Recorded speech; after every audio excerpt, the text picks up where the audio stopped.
Alors, bonjour à tous et merci d'être là. Bienvenue à Un Monde à l'envers, édition du jeudi 5 mars 2020, 13h, ou plutôt 15h13, heure du Québec. Heureux de vous retrouver. Ceux qui ne sont pas encore abonnés à la chaîne, faites-le maintenant. Venez nous rejoindre, ça va vraiment vous satisfaire et vous surprendre. Ce qu'on peut partager comme information ici, c'est un espèce de babillard public où les gens m'envoient plein de liens et je les partage. Des fois, je fais des partages personnels aussi. Comme celui-là, un sujet qui me tient très à cœur, bien à cœur, c'est l'histoire ancienne, l'histoire des civilisations anciennes. De plus en plus de gens semblent se mettre d'accord qu'il y aurait eu un événement il y a une quinzaine de milliers d'années qui a fait en sorte que une civilisation peut-être plus avancée que la nôtre est disparue. Hein? Et cet événement-là serait probablement un astéroïde ou une météorite qui serait entrée dans l'atmosphère terrestre et qui serait venue vraiment provoquer un choc majeur.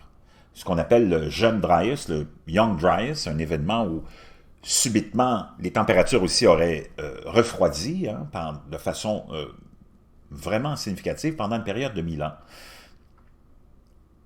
Et que les eaux, que le niveau de la mer, depuis 15 000 ans, a augmenté de 100 mètres. Imaginez-vous, de 100 mètres, donc, sous la couverture d'eau qu'on a sur la Terre. Imaginez-vous tout ce qu'il peut y avoir en dessous de vestiges de ces civilisations-là qu'on n'arrive pas à atteindre. Et dans le fond, ça n'a pas l'air d'intéresser plus de gens que ça. Pour l'instant, on verra bien dans le futur ce que ça nous amènera, mais ce qui est dans nos livres d'histoire, c'est vraiment enfantin, c'est vraiment dépassé. Même dans les écrits égyptiens, on ne fait même pas mention de la construction des pyramides et encore moins du Sphinx. Donc, ces structures-là remontent à beaucoup plus longtemps que ce qu'on veut ou ce qu'on a écrit dans nos livres d'histoire.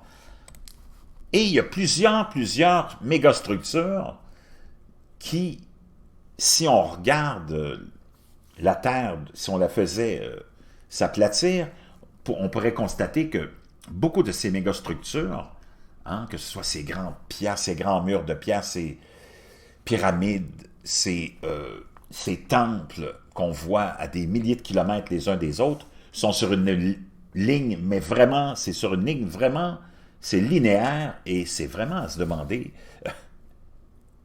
comment cela a pu se passer comme ça.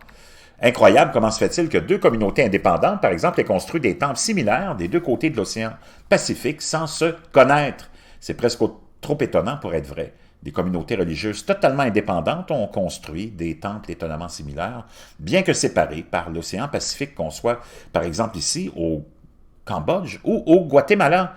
On peut voir la similitude dans les constructions. Des religions totalement indépendantes ont construit des temples de Dieu étonnamment similaires.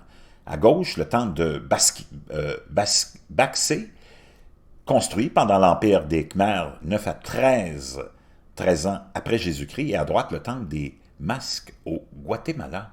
Vraiment beaucoup de similitudes. La symétrie existe partout, c'est ce qui nous donne un sentiment de proportion et d'équilibre harmonieux et beau. Une sorte de symétrie magique se retrouve également dans la nature de l'espace. Par exemple, l'image ci-dessous suggère également une profonde symétrie des cultes et des traditions que deux cultures partagent malgré la distance, la grande distance qui les sépare. En effet, les temples sur la photo, le Baksé Khmer à gauche et le temple des Masques Maya à droite, sont étonnamment similaires. Cependant, les personnes qui les ont construites sont complètement indépendantes et ne se sont jamais vues. Les Khmer et les Mayas étaient en effet séparés par l'océan Pacifique.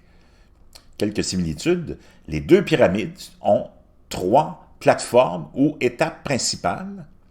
Une quatrième marche plus petite est située au sommet de la troisième marche et se compose d'escaliers étroits. On peut très bien le voir ici. Les escaliers menant au sommet des temples sont extrêmement raides. Des arcs en encorbellement similaires qui semblent avoir à la fois un objectif symbolique et fonctionnel. On peut le voir ici au Mexique et au Cambodge. Vraiment très étonnant. Des sculptures en pierre identiques avec des motifs stylisés. On peut le voir ici en Indonésie et au Mexique. Donc, c'est vraiment, vraiment spectaculaire, c'est vraiment fascinant, c'est vraiment intriguant. Et il serait temps qu'on se mette, que les scientifiques, que les gens avec des moyens sérieux se mettent à aller comprendre ce qui s'est passé. Et pourquoi il y a autant de similitudes. C'est vraiment probablement la clé de beaucoup d'énigmes. Et n'oubliez pas que dans les écrits égyptiens, il n'y a aucune mention des constructions de pyramides ou du sphinx. Donc ces constructions-là datent de beaucoup plus longtemps qu'on le pense. Il y a cet événement qui est arrivé, qui a créé un cataclysme majeur, il y a 13 000 ans à peu près, le jeune Dryas qu'on appelle, qui a été comme un bombardement de ces météorites, des tonnes et des tonnes, des cendres, il y a eu des incendies partout, la glace a fondu momentanément, instantanément, ce qui a provoqué la montée probablement des eaux, la disparition de plusieurs civilisations, l'ADN mâle a complètement chuté, il y a eu un manque de diversité complet. Et on s'est retrouvé maintenant dans l'autre cycle après avec, on recommence, sédentarisation, les nomades, la sédentarisation, les cultures et le retour des grandes villes. Est-ce qu'on retourne une autre fois, quand on regarde ce qui se passe en ce moment, vers un autre fin de cycle? Je ne sais pas, je voulais vous partager ça parce que c'est vraiment très intéressant. Et surtout, angoissant et terrifiant et intriguant.